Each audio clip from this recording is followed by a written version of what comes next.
to our mastermind group tonight, where I want to share with you something really cool that happened to me in my dentist's office this past week. I needed some crowns, and they put that scanner in my mouth, and I watched on the screen how my my jaws, my help me out with the words, dentist, Teeth. my mouth was being created without the paste, without that horrible molds of the old days. And I literally left that office and went to different family members. Oh my God, you can't believe what they do at that office. And they told me, yeah, my dentist does that too.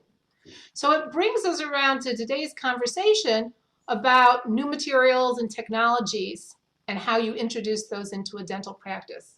So actually, I'm kind of curious as to the process of how decision making is done in your practices when it comes to what direction you're going to go with products or new technologies.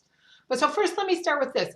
Jeff, who decides if somebody goes to a conference and what dental conference they go to? How does that work in your practice? Well, a lot of it I mean, just which conference they go to often is kind of just whatever is closest to us. For us being, in Southern California, we go to the CDA convention in Anaheim. Some of our team goes to the one in San Francisco. If we ever do these again, that's where they'll go.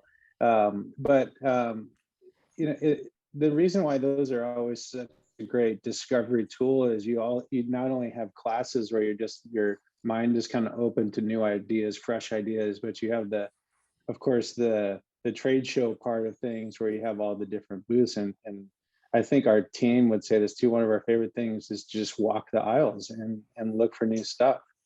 To that point, we kind of encourage that. We don't know everything that's out there. So kind of part of your question is like, well, who decides on that? Well, we really try to encourage everyone to be in discovery mode all the time, because especially in the last year, we've learned to be very flexible and agile and trying different things and different technologies. And it really kind of comes down to, we want all the team to be excited about it. So we ask everyone to do it, like be a part of it, bring new idea. You got a better way to do something? Let's hear it. Mhm. So let's just, for our conversation today, just forget COVID ever happened and the way Yeah. things used to be and the way we hope they will be down the road. But let me still peel another layer of this onion with you, Jeff. But let's say who is going. So if a front office staff person has some, or a billing, there's some training on that, of course I would presume you would want to send that person. But how is the decision making? Do the individuals, does the dental hygienist approach you and say, hey, look, I want to go to this conference. Are you going to pay my salary or pay for my expenses to go? How does it work in your office? Yeah, we do compensate for basically going down any classes that they want to do. We'll cover for that. We have some of the hotels cover, but if you look at the benefit from, I mean, for the most part, we're driving, not flying, so that's kind of makes it a little easier cost-wise. But the benefit, it's like there's something that happens with all those. And if anything, we're encouraging them to go, because the thing that happens is everyone just kind of gets a little rejuvenated from, you sit in a lecture with Dr. Flukie and you're like, I'm ready for next week. I want to go try out some of this stuff. This is really awesome. This is interesting. This is different. And it creates kind of an excitement over what we're doing. And I think probably coupled with my personal fear of ever becoming stagnant or irrelevant. Like I've often said, I wouldn't want to go to a oncologist who's doing 1982 oncology. So I also want to make sure that we're in the mindset of doing the latest, greatest, best things for our patients too, in our own office, and so I want that to be part of our sort of quote corporate culture in a way, in that they will, just kind of be like, okay, what else is out there? What, and sometimes not even in dentistry, sometimes it just might be an idea for customer service that someone was at another place not related to dental and just go, wow, that made me feel really special, or that was very different. and then we want to have that integrated too. So so really it's a whole, the decision is a whole, what we try to do is get a whole team thing going with that. Okay. Rick, what about you? In your practice, is there a specific person? Is it like the office manager or someone who kind of, when the information comes in, because your dental hygienists are getting different information, their own routes, but how does that work in your practice? If it's a course that one of the staff or one of our team wants to go to, generally it's usually in like sections of the office, like the hygienists will all talk amongst themselves and they'll want to take a course. So the 3 or 4 or 5 of them will all want to go. So one of them will approach us and they'll tell us. And, you know, in our employee manual does specify that we will pay for the course, we'll pay for their time at a non-clinical rate for hygienists and a regular rate for the assistants. So we definitely encourage that.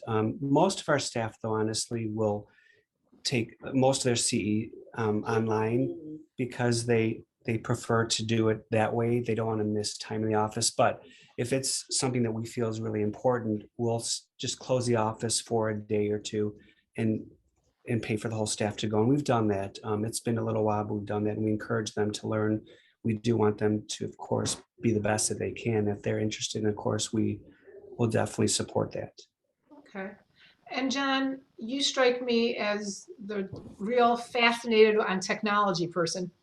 And you're always interested in seeing what the newest thing is coming out. How does that work in your practice as far as the technologies? Or does it get funneled through you, or is there other people there who have the same type of enthusiasm?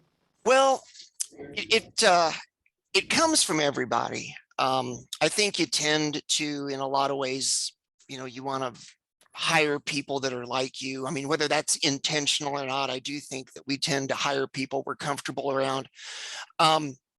I'm a gadget guy, so a lot of it comes through me, but I'm open to anything. I'm a big one on buy-in. You know, you can have the best whiz bang gadget in the world, but if nobody wants to use it, or it's hard to use, or maybe there's a better whiz bang gadget that everybody else wants, but the doctor says, no, it's this one.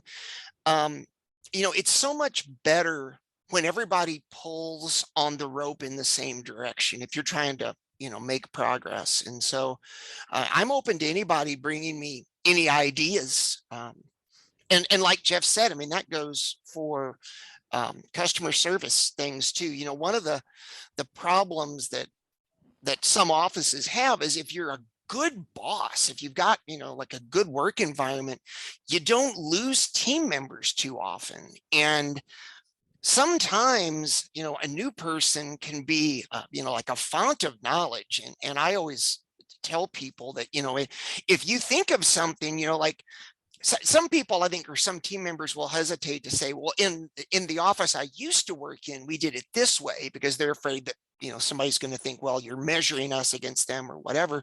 But oftentimes, you know, that kind of input is really valuable, because they'll say like, well, in the office, you know, I used to work in an office and they did this. And all of a sudden it's like, oh my gosh, why didn't we think of that? You know, so I'm always encouraging new stuff. And Jeff is right. It keeps you fresh. And it makes it more exciting. I mean, I love new stuff. And I think, you know, that's what the patients in the environment that I try and provide, they've come to expect that. Well, I'm sorry tonight that we don't have any of the other disciplines present, because really it's a kind of a question I wanted to ask them, but maybe you guys can respond to it, which is, have you heard from other dentists or other practices where there may be staff who they don't feel really comfortable, or they may have a difference of opinion, and it's not such a open environment that you can disagree with the boss, or you could say, okay, here is a technology or a product that the boss is all gung-ho for, but the hygienists are finding that it's just slowing the process down and it's not the best product, and their comfort level, if it's not approachable to the decision maker. I don't know if any of the dentists have ever shared that in their practices with you guys. No, we've seen that. I would say, Lisa, that, I mean, that's probably a constant. I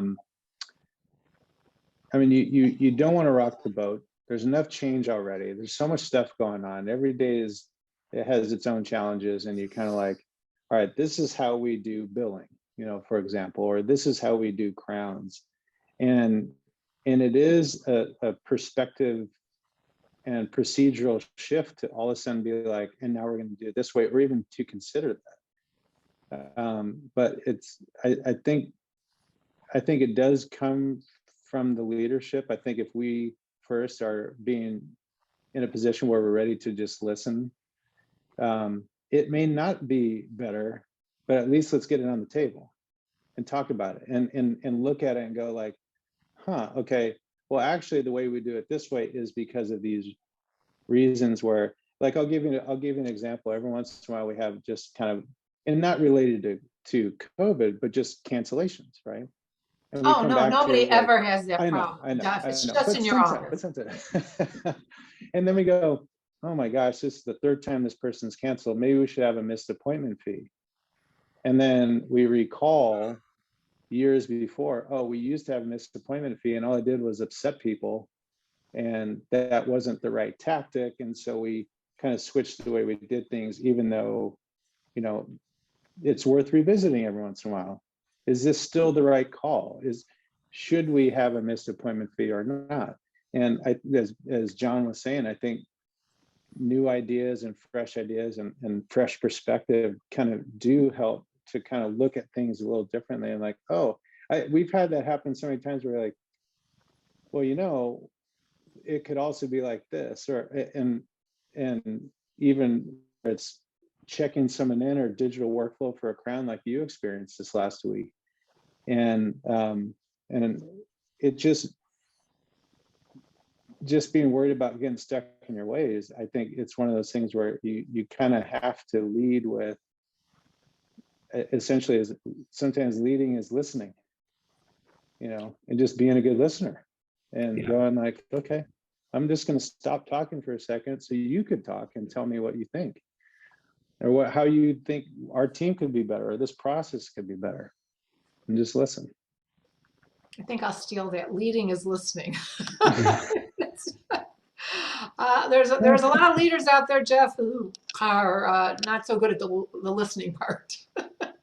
Yeah, well, we're all good at just talking too much. At least I am. But but sometimes kind of taking a step back and going like, okay, well, that didn't turn out that great. How did we get here?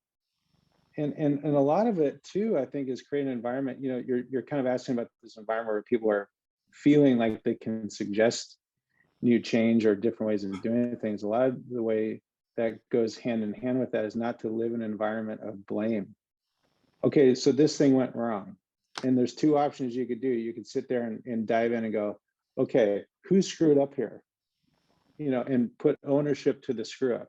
Or you could actually go, how'd this happen? How can we make it better?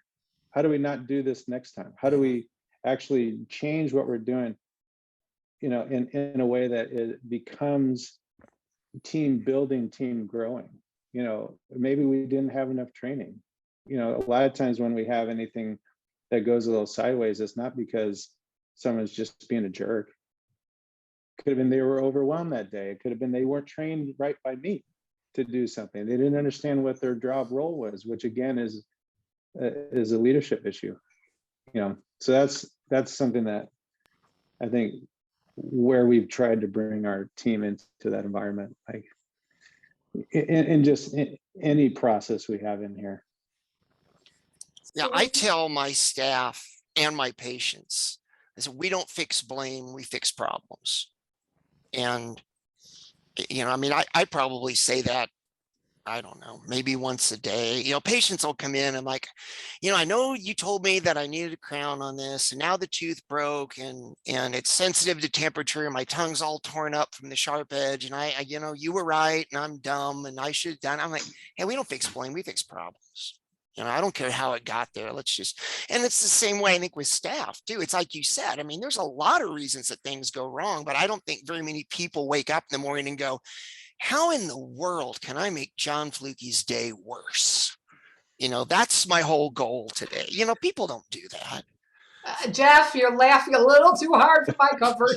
Sometimes you wonder that though. Yeah, you do. So true. But you Yeah. know, there's also different personalities, and so not everyone is a real social, outgoing, confident person who could say, you know, hey, Dr. Edelstein, this product is really a problem. I mean, there are those personalities in every office who are kind of on the quieter side because they don't want attention drawn to them, or they're just not comfortable, you know, saying, this is the problem and this is, you know, what I'm thinking. Have you had experiences with that, Rick? Because as I said, there's different personalities in all these offices. Yes, yeah, we do. And it's hard to quiet those. You want everybody to kind of be happy. But the key, I think, is trying to be diplomatic, but then also, you know, telling them what you feel. You know, as far as like, you know, just getting back to like when staff wants to go to courses and training seminars, we found that it's best to have everyone go because then they're all on the same page. When it's only like the doctors and a few of the assistants, it's hard for the rest of staff to understand. We could bring it back at a staff meeting and tell them what we learned, but it's not the same. And even if it doesn't pertain to everyone, it's good that the front staff like knows about it so they understand what we're doing, what we're trying to incorporate in our office. And I think I can speak for the three of us that I don't think there's any one technique or procedure that I do now. I was taught in dental school. It's not that we didn't get good education or training in dental school. It's just that things are done so differently. It's all because of courses. And I think we go to courses not just to fulfill our CE requirements, but to learn and to become better dentists and better practitioners. And the staff sees that from us and they want to do the same. But I think it's so good to just take a step back and have the whole staff participate instead of just having the people you think that it involves more. And they appreciate that when they're so excited about going to a course and what we get out of it and what we want to start incorporating. So let me ask you this, John. So if you have multiple people, even if it's 2 or 4 people from your practice who are going to this conference, to this training, do you want them to divide and conquer? Okay, if there's 4 of us, we could be in 4 different workshops or trainings, or do you want them to hear the same information so that way when they leave there, they could reinforce and keep talking and, you know, be able to bring it back to the office a little bit easier? What do you think? I like to do kind of what you said sort of in like what I call like the best of both worlds is I like to, if possible, have 2 team members go to, you know, this lecture, 2 team members go to that lecture.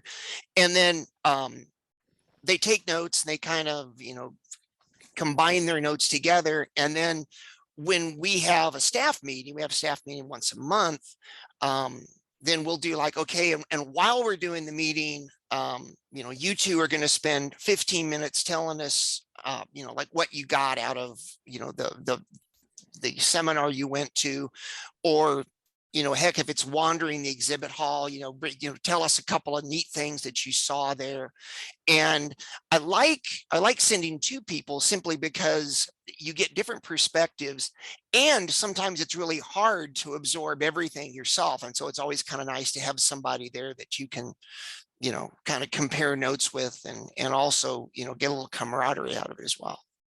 Well, one of the things that I think is that as we are moving into 2022 and as technology is evolving and as really cool things like how crowns are being made has changed, and that's probably not the most recent technology, it's probably been around for a bit, but it's an exciting time. And it's just really interesting to see as we're moving forward, and hopefully for the other practices that may be watching this video, that not all practices, you know, are that blessed to have, you know, dentists who are open, who really want to hear from everyone as far as what their feelings are on certain products or technologies. But that really just encourage people to just keep trying because everyone's got value. Everyone has a different perspective that they bring to the table, and it's all to best help the patient. And didn't know if there was any closing comments you guys wanted to make as far as for those practices that have different kinds of challenges in the communication or in the power structure of how decisions are made in those practices. I'd say there's just kind of a quick closing thing. I mean, there's a couple of things we've done different this year, Lisa, that we're implementing. One is basically we're kind of getting big enough that the one big staff meeting is just a mess, and half the people get lost. And you know, like Rick, you're saying, like some people might not like be comfortable to vocalize because of the environment that it's in, then all of a sudden they're just kind of in the background. And so one of the things we're implementing is having more frequent but smaller meetings, where it's like we kind of have like a little bit of a team lead, like one person from hygiene, one person from the assistants, one person from the front office, and then we meet and go, all right, what's going on? And then they have their own meetings then in the off week from that, where then they'll go, okay, you know, here's what's going on. And some of it's admittedly like, we've been busier and I don't have time to go through like how everyone should really be using the sterilizer and the hygiene. I mean, there's some stuff that they could figure out on their own that I don't need to micromanage anyway, but the bigger picture stuff. So that's one thing that's, I'm hoping allows us to take what you're talking about and take ideas and have a more open forum be heard, but have action behind them. And then the second thing that changed a little bit for 2022 is, and this is going to sound off, but to the point of your topic, we're so focused on great experience for the patient, great experience for the patient, great, right? And that is in our mission statement for our office, right? To create an unparalleled dental experience. I mean, that is in our bylaws, so to speak. But for example, just not everybody's in the greatest mood when they come in. The service industry is seeing record numbers of people quitting. There's fights on airplanes all the time. I mean, so focus for us has been not just the patient experience, but the work environment and what kind of work environment we really have. And are we kind of protecting everybody on a mental health, emotional level? Are they getting, I mean, I can't stand it when someone calls and tears someone's head off at our front desk because one of our team members is sick. We're not sure if they have COVID, so we're being conservative. We stay home, and they lose it on our team is not something that is sustainable, nor something I would want to put up with. So, as much as we're focused on patients, I feel like one of our themes for 2022 is really focused on our team and our team's health and integration. Which hopefully then brings ideas and all these things we've been talking about, right? You know, to together as a team with that. I think the definition also of customer satisfaction is your team as well as your patient population. Yeah. Yeah. What about for you, John? You know, I think communication is just so important. And I think the other thing from an ownership or a boss standpoint is knowing how your team communicates. And what I mean by that is that not everybody learns the same way. You know, I mean, we've got a dental assistant who's a great dental assistant, but she's a really visual learner. So if you talked to her about, okay, first you do this, then you do this, and you know, it's much harder for her. But if you sit down and even just draw stick figures or stick pictures, you know, when you do this, she gets it like that.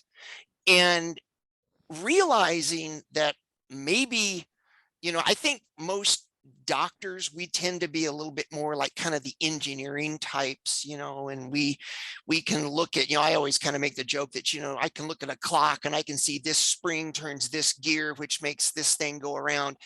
And I can just inherently figure that out. I kind of got that in the assembly line of life.